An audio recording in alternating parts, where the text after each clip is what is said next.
वो दरवाजा जो सिर्फ एक बार खुलता है। एक शहर के रात के 2 बजे बिल्कुल शांत था। ना गाड़ी, ना आवाज, न कुत्ते भौंक रहे थे। बस एक ही आवाज थी, क्लॉक टावर की घंटी। उस रात घंटी 13 बार बजी। शहर में सब जानते थे क्लॉक टावर कभी गलत नहीं बजता, लेकिन उस रात कुछ अलग था। आरिफ, जो उसी शहर में रहता था, वो उस रात सो नहीं रहा था। उसके फोन पर एक मैसेज बार बार ब्लिंक कर रहा था।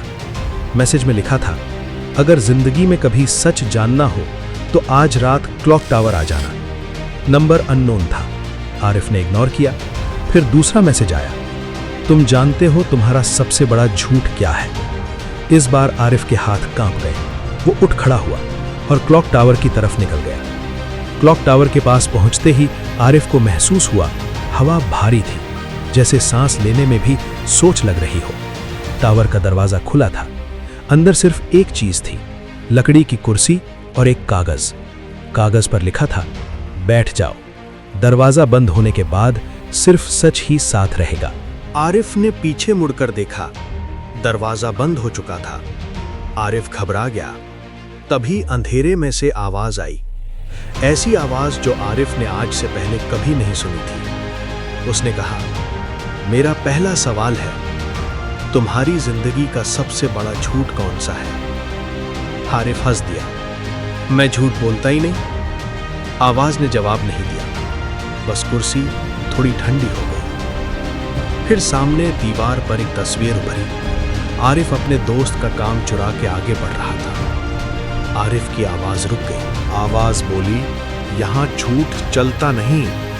फिर आवाज बोली, मेरा दूसरा सवाल है, तुम किस चीज से सबसे ज्यादा डरते हो?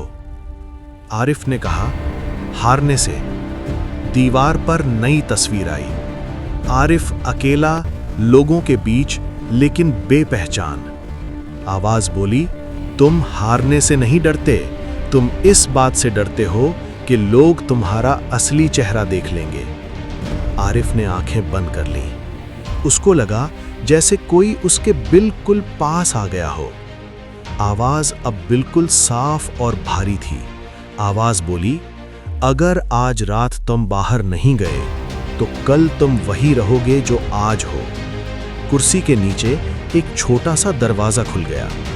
अंदर लिखा था, इस दरवाजे के बाद कोई ताली नहीं बजाता, कोई कामयाबी नहीं देता, सिर्फ तुम और तुम्हारा फैसला। आरिफ उठ खड़ा हुआ। उसने पीछे देखा, बाहर निकलने का कोई रास्ता नहीं था। जो दरवाजा खुला था वो भी बंद हो गया। सिर्फ वहां अंधेरा था। फिर आवाज बोली, एक आखिरी सवाल, जो तुम दुनिया को दिखाते हो और जो तुम असल में हो, अगर दोनों सामने खड़े हो जाएं, तुम किसके साथ खड़े रहोगे? आरिफ ने जवाब नहीं दिया। उसने बस आगे कदम बढ़ा दिया। वो वहीं जमीन पर गिर गया और आंखें बंद हो गईं।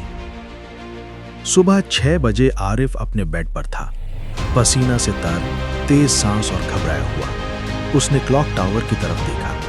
क्लॉक टावर बिल्कुल नॉर्मल था। फोन चेक किया, कोई मैसेज नहीं। लेकिन एक चीज बदल चुकी थी। उस दिन आरिफ ने पहली बार कामयाबी चुराई नहीं। जहां गलत था माना और जो लिखना चाहता था वही लिखा। कोई कामयाब नहीं हुआ, कोई ताली नहीं बजी, लेकिन रात को सोते वक्त उसे पहली बार डर नहीं लगा। उसके दिल में सुकून था। जहां वो रात को सोने में डरता था, आज बिना डरे सो रहा था। शहर में आज भी लोग कहते हैं, क्लॉक टावर कभी 13 बार नहीं बजता, पर जो सुन लेता है उसकी जिंदगी दोबारा कभी वैसे नहीं चलती। दोस्तों, ये बात सिर्फ क्लॉक टावर की नहीं थी। Now your turn to change your life.